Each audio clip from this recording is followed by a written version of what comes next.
Hey everyone, I'm Renee Bennett. Consider me the girl next door, having conversations that will help challenge and shape your worldview in a culture that has turned our moral compass upside down and inside out. To chat with me further, come join me on social media, girlnextdoor.podcast. No topics are off limits.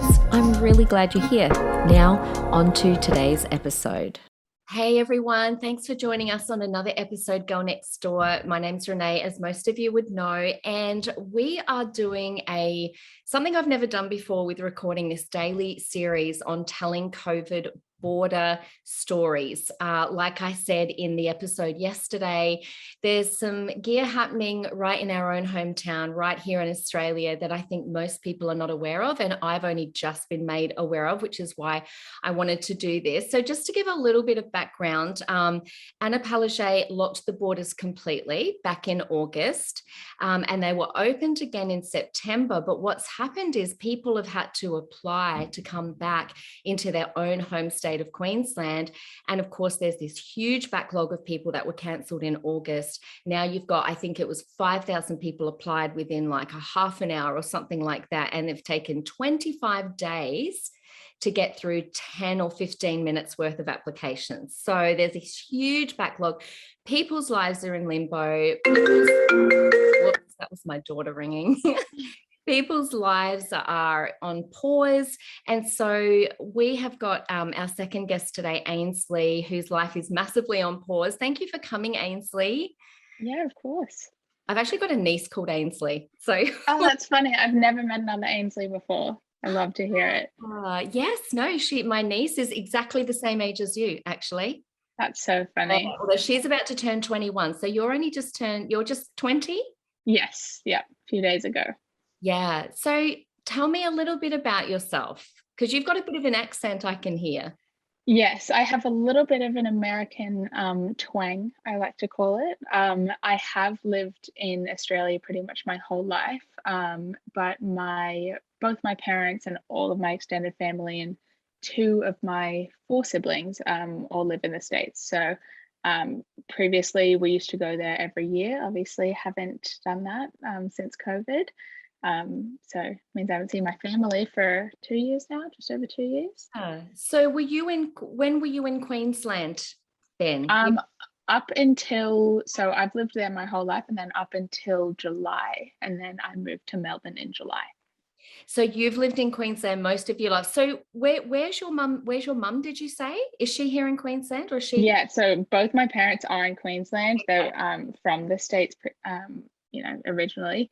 Yeah. But I had actually been wanting to move to Melbourne for a year and a half to start studying after I finished school. And I just couldn't with COVID. It didn't make any sense. And then we went online. So there was no point in me being there. So I have already been at uni for a year and a half, but I'm yet to step foot on the campus. So you finished school and then you have been doing online uni ever since. Yeah, so I had actually planned to take a gap year, do my solo traveling and all that fun stuff that you're supposed to do after you finish high school. But that got put on pause. So I took about a 6-month break after high school, and then I started studying because I really didn't have much else to do during COVID times. No. And I actually work with young people for a living. And so I'm a huge advocate of young people being free to live their lives. You know, young people need hope, and they need a future, and they need plans, and they need goals. And, and so that's why you went down there. What are you studying, by the way? Psychology and politics at the moment. Oh, psychology and politics. You should get into politics after this. Yeah, exactly. It's a funny mix. It is. Yeah, but I fully agree. I always had the intention of traveling, for a year or so. Like all of my older siblings, I've got 3 older siblings, they all did that. And I have always been so excited to do that and move to a new city, start my own life, be excited about living in a new city. But the unfortunate thing with COVID is that once I moved here and we went straight into lockdown, it's kind of drained away all my excitement and anticipation about the city. So I know this one street that I live on really, really well, but I haven't been to anywhere else. I think you must have moved there around the same time my daughter did in July, when I think we had been on a very mini lockdown here, but there'd been Yes. nothing in Victoria for like 9 months, no cases, Yeah.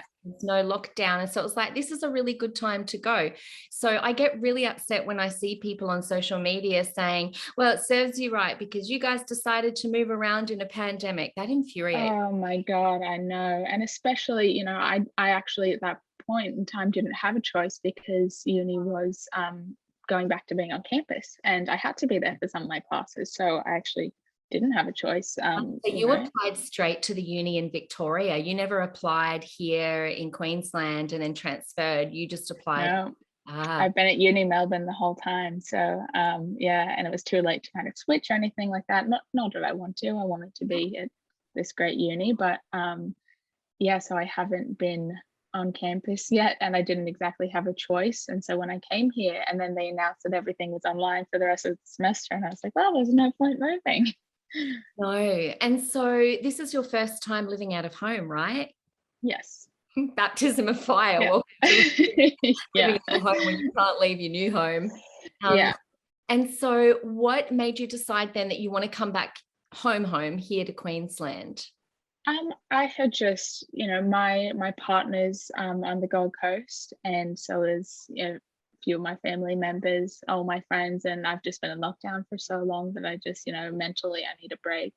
It obviously takes a big emotional toll, as we Yeah. know, this long into the pandemic. So I just think I need, you know, I'm 20, I need to go out and socialize, and I feed off that. So yeah, I just don't think I can stay in too much longer without suffering the mental health repercussions. Yeah. How are you feeling emotionally? How are you going? Um, there were a few sort of rougher days, I think about 2 weeks ago, when I was waiting and kind of anticipating and thought it might come sooner, but now it's kind of, I'm just numb to it and I'm angry about it. It's sad to be this young and be kind of emotionally numb to this sort of stuff because it should be having a big effect, but you just kind of don't have a choice when you don't get any good news anymore. You have to make yourself immune. Yeah. It's true. To cope, you just kind of have to shut off, which is Yeah. sad.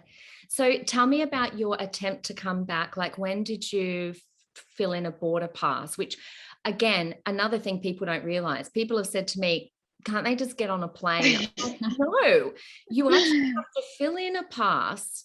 And then all you get is this little email slip to say, thank you, we got it. And then you literally Mhm. hear nothing. So when did you do Nothing. that?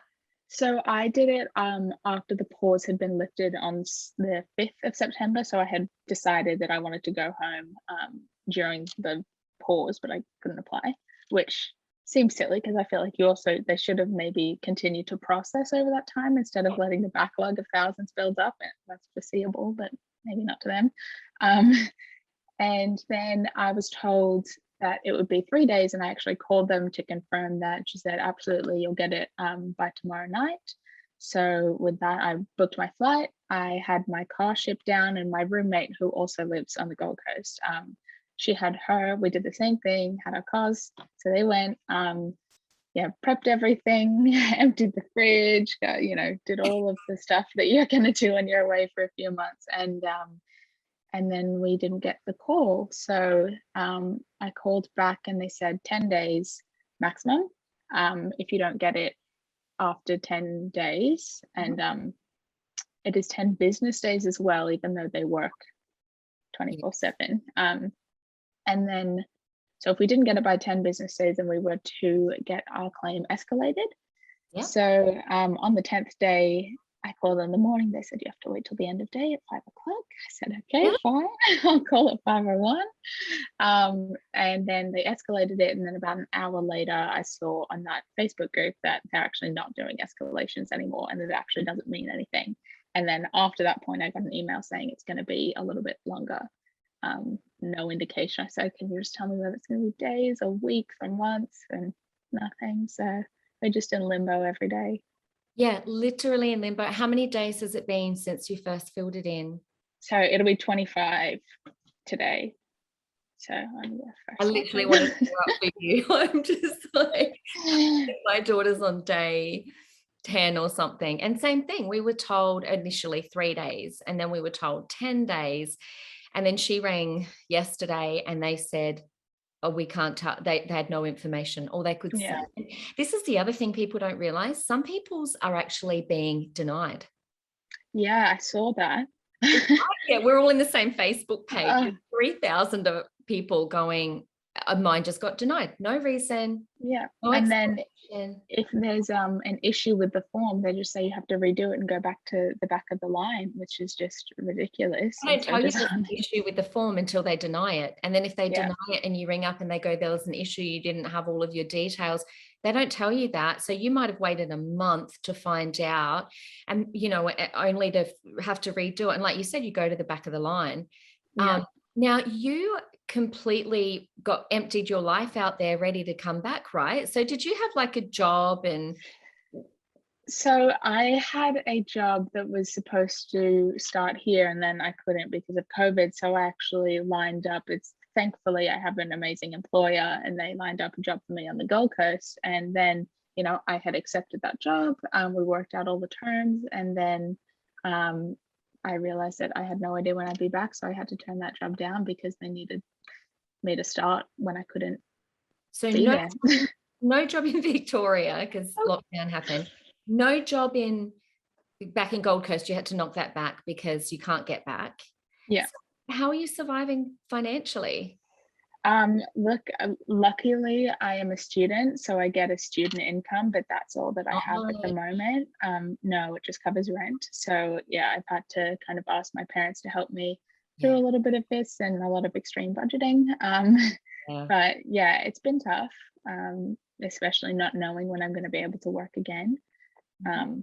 Yeah, so it's kind of something to sort out. Once I get back on the coast, you know, my employer has said that they might be able to find something for me, but it just depends when I get back. Yeah. And so you are a 20-year-old young person with your life supposedly in front of you, with every option being slammed. Yeah, and you're still smiling. Well, I get very you know, you go through, having waited so long now, you kind of go through the phases. Like it was anticipation to go home, and it was kind of going to be like a holiday going back home because I've been inside. And then you're kind of sad and anxious waiting for it. And then I'm where I am now. I'm just angry and disheartened by, you know, the lack of transparency and also the inequality of how those applications were processed. They're just, what did they do for the first 2 weeks, and then when they weren't doing it chronologically? No, that's interesting. I'm interested in that as well. Like, how are they actually processing? Well, clearly the NRL players' wives and girls got over. I said to my daughter, just go date a footballer. You'll be right, sweetheart. You'll be able to come back. Honestly, it's so predictable with Shay. Yeah. I don't understand the order that they're bringing people back in.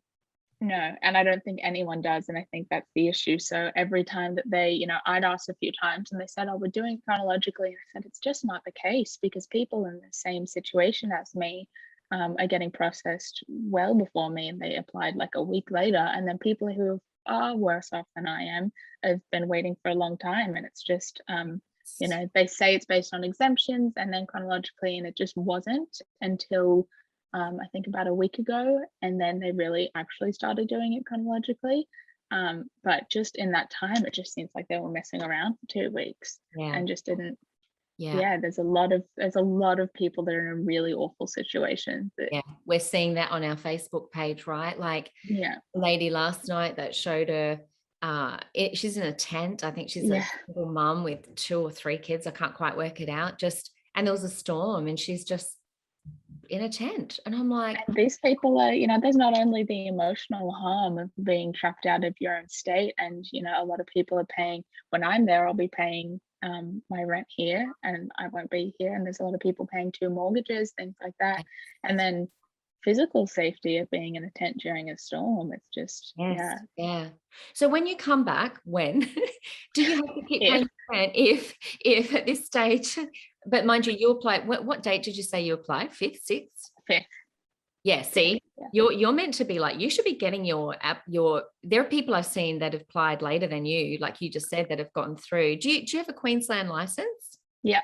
Queensland license, Queensland address. Yeah.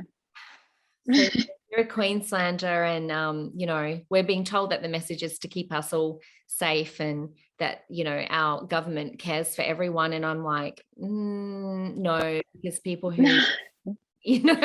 belong here. Even like any sort of transparency in the process Yeah. probably would have helped people a lot, but it's the lack of transparency and just people have no idea what's going on that we've just felt completely tossed aside by our own government. So it's just really hard to reconcile that, I think. Well, and a lot of people don't realize as well that it's actually the Queensland Police that are processing the border application. Like, when we do a call to find out, you just get put through to like a hotline, which is the police. And so I don't know how that's working, but And those poor people that are working the hotline they don't have any information. They're copying a lot of abuse, and I do feel sorry for them because they're in as tough a situation that they aren't just getting any information, and they're probably getting a lot of angry people calling them. Totally. Yeah, absolutely. And understandably, like you said, there are a lot of other people paying double mortgages and all sorts. So, and you said you're going to have to keep paying rent back in Victoria to hold your accommodation while you're back here. And then, of course, you don't know how long you can be back here for, because we don't know what's happening with Victoria. Exactly. So it's a bit of a tough situation because once Victoria comes out of lockdown, there's no reason for them to kind of give you any like reductions in rent or anything like that. And I can't, my whole life is here, but I'm not able to move all the way back again to Queensland, but I need to go there because I need to get some work, and I need to also leave myself some time to mentally recover. So it just doesn't make sense. I can't move everything and then do that move again after I just moved out of home. So I don't really have much of a choice but to keep it here. Especially, if I were to get rid of the place that I have, it would make it a lot more difficult to come back when I need to. Yeah. So. And the other thing people don't realize is that you guys don't just get to fly into Queensland and go home. You have to pay, I think it's $3,500 to $4,000 for hotel quarantine. So for the privilege of coming back to your own state, we've got to pay $3,500 to $4,000 of quarantine. Which is just so difficult to stomach, like in light of the announcement today that it'll be 7 days home quarantine. It's just crazy, but I never thought that I'd be in the position where I'm so excited to do a hotel quarantine and like just hoping for the day that I'm told I'm allowed to do it. Yeah, totally. And what you were referring to before, because by the time people listen to this, it'll be early but there was just the announcement that the international borders will be opening and that people can quarantine at home for 7 days as of November. And yet we have people like you and thousands, I'd say tens of thousands, that are locked out of our state right now. And, some of them homeless. So my heart's with the young people, because like I said, I work with young people for a living. So I look at people like you and, keep your chin up. You've got a beautiful smile. You're smart. You're a beautiful person. And it sounds like you've got good family support, which is really good. But, every situation it's so unnecessary. And I really feel for you. You should be able to have that gap year. You should be able to travel. You should be able, in fact, it's a human right. We've got human rights. Anna Palaszczuk put it into, here in 2018, the Human Rights Act of Queensland. And one of those is that as a Queenslander, you can freely move in and out of your state. And that's not happening. Yeah. And I understand, in light of in COVID when that had to be like impeded on, but now we're at this point where it's a really weird stage, I think, in the pandemic, because it's very isolating to be in lockdown when the rest of the world is not. Especially my siblings, they're traveling to Europe, they're in Italy and Paris, and they're just like, how many cases do you have? Why are you in lockdown? I was like, 20 when we went into lockdown. And they were like, we have, tens of thousands a day. I understand it's different, but it's a very different experience now that the whole world isn't in the same boat. And it's just certain cities within the certain country of Australia. And, there's not a lot of kind of wide world support there. So it's a very strange experience.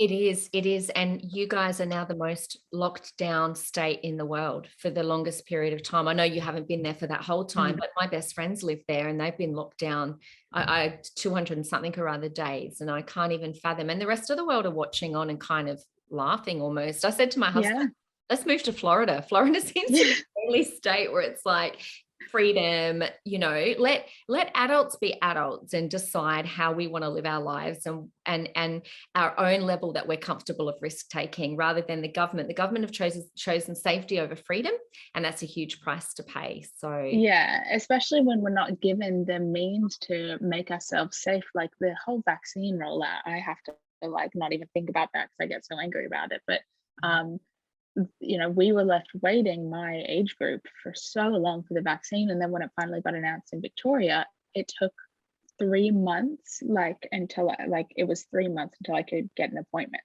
So even if home quarantine became a thing in Queensland, I'm not able to get it because I couldn't secure a vaccination appointment. So there's just so many things that are thrown into there, just makes it so difficult. So they dangle a carrot and you're like, I'm trying to grab it, but I know.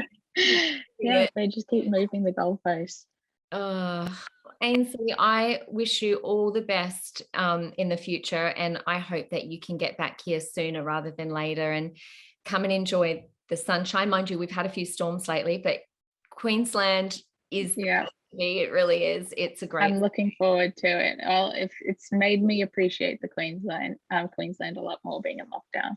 Yeah. My daughter did say that lockdown in Queensland is very different to lockdown in Victoria. Yeah, I wouldn't count lockdown in Queensland as actual lockdown now that I compare the two. I reckon as soon as people hear the word lockdown here, they all pack their camper vans, jump in their cars, and they all go out to the regions, and the freeways are full, and then all of a sudden it's quiet. It's quiet because everyone's left. Yeah. Thank you for joining me today. Your story, along with all the other stories that we're sharing, we just are hoping that it just, I don't know, gives a little bit more exposure to something that I think most people are not aware of. So thanks for joining me. I really appreciate it. Thank you for having me. Thank you.